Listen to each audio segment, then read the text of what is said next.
The little girl was resting in the car when she suddenly noticed a woman outside who looked just like her mom, so she dashed out to investigate. The subdued man began sharing his relationship with Yingming. They were once buddies, and 4 months ago, Yingming came. He stayed here for 2 weeks and even took a black bag filled with all sorts of tools when he left.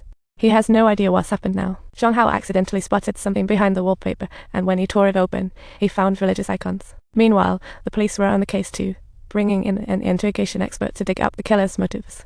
After discovering Yingming's embarrassing condition of impotence, the expert on the scene seized the opportunity to mercilessly make some jokes, leaving Zhang Hao feeling extremely helpless and embarrassed. Leaving the basement, Zhang Hao wondered where the little girl had gone and hurriedly searched, spotting a casual delivery rider passing by. Suddenly, a crash echoed, and Zhang Hao cautiously approached, only to find the little girl lying on the ground. He quickly rushed the girl to the hospital. Lucky for them, she was fine. When it was time to sign, he impulsively scribbled his name down. Fuming, he left the hospital for the police station, planning to coerce a confession for the burial spot. Upon arriving at the police station, he immediately began to rant and rave at Yingming, and astonishingly, officers who didn't intervene instead. He quietly shut the door and allowed him to vent his anger. Little did he know, it worked like a charm. Yingming spilled the beans on where the body was buried. Meanwhile, Mixin was waking up, only to see 2 bodies, causing her to freak out. Realizing she needed to overcome her fears to survive, she calmed down and tried to use the broken tiles to cut her rope. The next morning, the police arrived at the alleged burial site, which turned out to be a stone carving factory.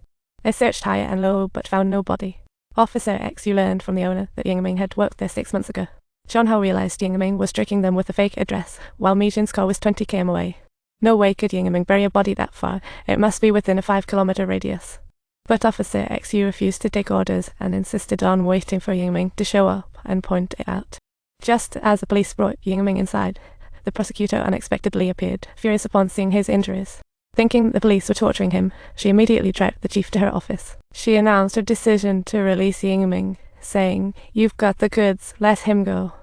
Now, please, everyone, return to your respective regions and proceed to fold and store the doors. Regarding this, come on, stop laughing. Aren't you pointing at Min's face? Hurry up and arrest him. He'll take the blame for you." Officer Xu quickly conveyed the prosecutor's decision to Zhang Hao. Zhang Hao ran for his life, knowing that if he got caught, he might never find Mixin again. On the way to the station, Zhang Hao made a bold move and started roasting the officer driving the car. "What are you still doing here? Is this your mom's job for you? Does that indicate you did this yourself? Let's collaborate on it together, buddy. Your pork worker, is your family still lightening things up? We're just turning the money around. You actually threw me into the category of kilograms. How surprising. Get out of my way. Prove where we are now. I'm already out here." Just as the police said, Yingming was released without charges and strutted out of the station.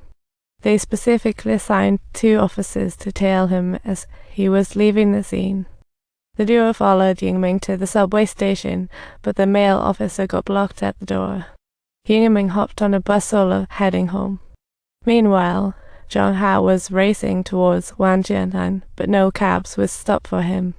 He had no choice but to sprint, and the scene switched to the villa. Mixin had finally wriggled out of her ropes and jumped out of the window. Finally escaping the horrifying place, she ran through the alleyways, only to find herself all alone and spotted a corner convenience store. She hurriedly ran to the shop owner for help, and the shop owner's wife, upon seeing her, was filled with horror at the sight of her covered in blood. She even called Zhang Hao, but he was too busy sprinting to pick up his phone. After leaving a voicemail, Mixin blacked out. Meanwhile, Yingming exited the bus and headed to a nearby alley by the villa. The female officer was still tailing him while Yingming escaped the smoke-filled area, only to find his stash was gone. Just then, he passed by the convenience store going in to buy some smokes. Mixin's predicament scared him, so he told Yingming all about it. Yingming quickly realized Mixin had fled the villa and decided to wrap things up before the cops arrived. However, patrolling officers nearby were dozing in their vehicle low. The irony.